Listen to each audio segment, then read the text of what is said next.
দেখানোর চেষ্টা করতেছি, আপনারা দেখতে থাকুন। এই যে সুন্দর পরিবেশ, এই যে দেখুন কুলের ঘরটা, কি সুন্দর পরিবেশের কুলের ঘর। ভিতরে ইয়েটাও আপনাদেরকে দেখাবো। আপনার এই কুলের ঘর তৈরি করে রাখা হয়েছে শুধু দর্শনার্থীদের জন্য। এখানে কোনো আপনার সরকারের, যেহেতু সরকারের এটা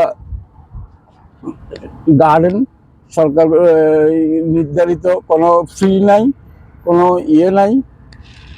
আপনারা বিনা পয়সায় এখানে সময় কাটাতে পারেন।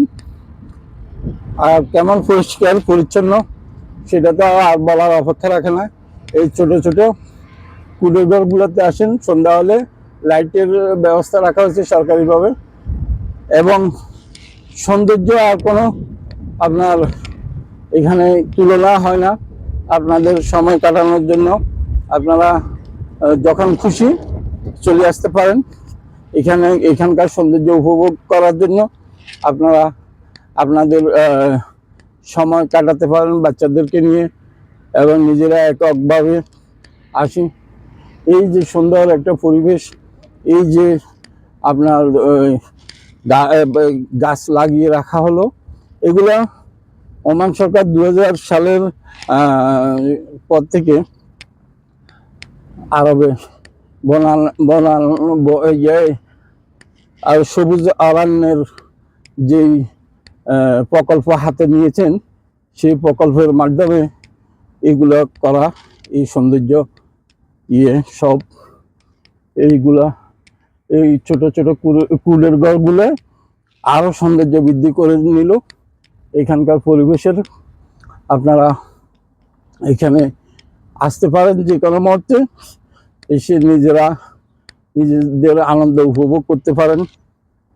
এই জায়গা আপনাদেরকে ডাকছে, আপনারা আসুন, সৌন্দর্য উপভোগ করুন।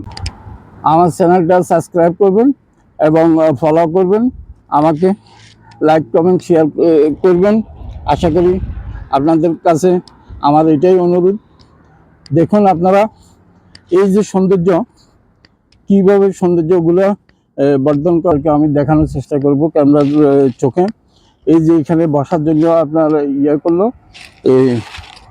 আপনার ছোট ছোট কুঠের ঘর তৈরি করে রাখা হলো, এবং গার্ডেনের দুপাশে সুন্দর পরিবেশে আপনার গাছ লাগানো হলো। দেখুন আপনারা সপরিবারে আসতে পারেন, ডিপ্রেশনে যারা ভুগেন তারা এখানে আসে সময় কাটাতে পারেন। এই যে পরিবেশ, কি সুন্দর পরিবেশ, মনোমুগ্ধকর পরিবেশ। এই পরিবেশে যখনই আসবেন আপনাদের মন ভালো হয়ে যাবে। এই যে দেখেন ছোট ছোট কুটের ঘর, এখানে আপনারা বসে টাইম পাস করতে পারবেন, টাইম করতে পারবেন। আপনাদের কোনো ক্লান্তি হবে না আশা করি। এই সুন্দর পরিবেশে আপনাদেরকে আমি আরও সুন্দর।